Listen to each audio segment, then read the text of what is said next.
Nem terminamos o quarto mês do ano e o Brasil já registrou em 2021 mais mortes por Covid-19 do que 2020 todo. Já são mais de 195 mil vidas perdidas para a doença, enquanto no ano passado foram 194.949 mortes. Sobre esse assunto, a gente conversa agora com o infectologista do Instituto Emílio Ribas, Jamal Suleiman. Doutor Jamal, seja muito bem-vindo aqui ao CNN Novo Dia.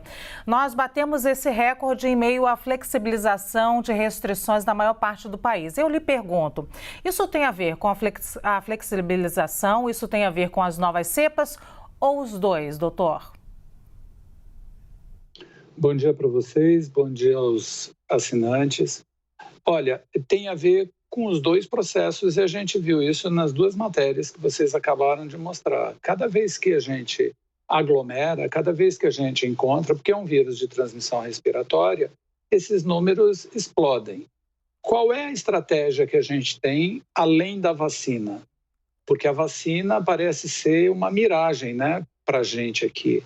A estratégia que a gente tem é manter o distanciamento entre pessoas e usar as máscaras, como, por exemplo, nesse restaurante que a gente acabou de ver. Então, é fundamental, e 1 ano e 2 meses, 1 ano e 3 meses depois do início da pandemia, é fundamental que todos nós possamos ter isso como uma estratégia de sobrevivência até que a gente possa assumir o que a gente chama de normalidade. Enquanto não tiver, nós não temos outra alternativa, infelizmente. Doutor, nós temos uma equação perversa pela frente, né? Ainda muita gente morrendo, a vacinação caminhando a passos lentos. Agora há pouquinho eu mostrava uma matéria no nosso site, segundo o Conselho de Secretários de Saúde, pelo menos até julho nós vamos continuar nesse cenário de escassez de vacinas. Então nós temos o vírus circulando, muita gente doente, vacinas escassas, a população cansada da quarentena, a atividade econômica parada. A gente mostrou aqui mais cedo 125 bares ou restaurantes fechando por dia em São Paulo, a maior economia do país. O que fazer a essa altura aqui do campeonato, doutor, para a gente tentar pelo menos reduzir esse número de brasileiros mortos todos os dias? Porque parece que até para isso a gente perdeu um pouquinho, a população em geral perdeu um pouquinho a sensibilidade, né, doutor? A gente fala em 3.000, 2.500, 1.893 mortes por dia como se fosse isso aí mesmo, né? É o que tem, vamos para frente. E não pode ser assim, né? Pois é, Colombo, você fez a descrição exata desse cenário, né? Parece que números não tocam mais ninguém, a não ser quando alguém próximo da sua família ou alguém da sua própria família tem um desfecho morte como consequência dessa doença.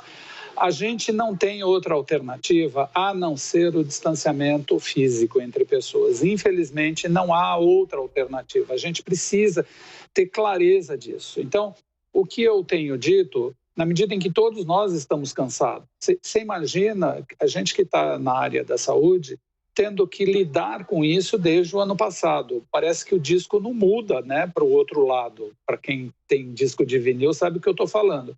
Então, a gente... 1 ano inteiro só vendo isso, dando conta disso, tentando minimizar o impacto desse desfecho ruim, que é ruim para a gente e é ruim para todo mundo. Vocês acabaram de mostrar essa matéria.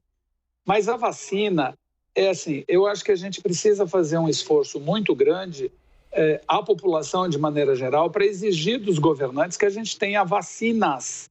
Porque até esse momento nós temos 2 vacinas em dispensação no país, né? A Coronavac e a AstraZeneca. Então, veja, depois desse processo intenso que a gente vive, tendo mais vacinas disponíveis no mundo, a gente não consegue atingir essa meta. Sem ter vacinação, de verdade, nós não vamos retomar nenhum aspecto da nossa vida. É impossível que isso ocorra. E a gente ainda corre um risco, só para encerrar, de ter a 3ª onda, já que a gente deu o nome segunda onda para essa. Então, a gente ainda está vivendo um processo que nós estamos temerosos da 3ª onda, que pode ser mais grave do que essa, inclusive. Doutor, quando a gente começou a noticiar as novas cepas, a gente falava muito que ela era mais transmissível, porém não era tão mortal, ou seja, seria capaz de infectar mais, mas não de matar mais. Porém, agora a gente viu uma explosão do compartilhamento dessas novas cepas, somado ao fato de termos recordes de mortes. Esse número deve-se a quê exatamente? Não pelas cepas, mas sim porque a gente perdeu a mão na transmissão da doença? Por que estamos agora com recordes de mortes? Você chama atenção para um fenômeno bastante interessante. A gente tem a relação temporal, mas ainda não tem a relação causal, que é exatamente isso que você acabou de descrever. Na medida em que você tem o maior número de casos, em que esse maior número de casos demanda uma estrutura de assistência que continua do mesmo tamanho, ela não foi ampliada, ela foi ampliada e estancou. Você, obviamente, cria um gargalo nesse cenário, o que impacta no maior número de mortes.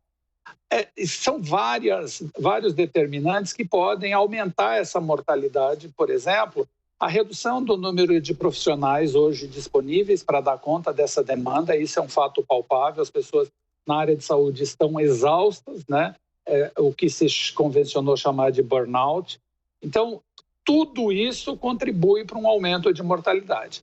Por último, não menos importante, a introdução de determinadas medicações em fases muito precoces do tratamento, em que elas podem representar um risco. Eu estou falando especificamente aqui de corticoides, né? Que a gente viu uma disseminação muito ampla desse tipo de abordagem em pessoas que não têm indicação, pode inclusive ter contribuído para o aumento de mortalidade. Todas essas variáveis a gente está estudando, a resposta definitiva ainda não temos, mas elas seguramente em algum momento vão contribuir para esse aumento de mortalidade. Doutor, uma última pergunta rápida. Nós estamos nos aproximando do Dia das Mães, agora no dia 9 de maio. Muitas mães com 65, 64 anos estão imunizadas, mas os filhos não. Os netos, muito menos, nem há previsão de vacinação de criança, adolescente. O que fazer nessa data que é tão sensível para tanta gente, doutor? Eu queria só te agradecer pelo fato de você ter feito essa pergunta, porque eu tenho muita preocupação em relação a isso. Neste momento, se eu puder fazer um apelo, para as pessoas evitarem esse contato, para que a gente possa ter o próximo Dia das Mães. É uma data importantíssima para todo mundo, mas a gente precisa manter essas mulheres vivas. Então, se você puder, se a sua mãe é absolutamente independente, faça isso como você fez durante esse período todo, virtualmente. Aguarda um pouco mais, até que você possa estar imunizado, e aí sim você vai poder fazer esse contato físico muito mais intenso. Espera um pouquinho mais. Você esperou até agora, e eu estou falando isso de uma maneira muito clara, porque eu, na própria família, tive um evento muito ruim em relação a isso. Então, aguarde, para que esse esforço todo que você fez até agora, de 1 ano e 2 meses, não seja perdido numa única data. Muito bom, doutor Jamal, importante o alerta. Eu agradeço mais uma vez a presença do senhor aqui na CNN, Jamal Suleiman, infectologista do Instituto Emílio Ribas. Um bom dia de trabalho para o senhor e até uma próxima. Bom dia para vocês e bom trabalho. Obrigado. Obrigada, doutor.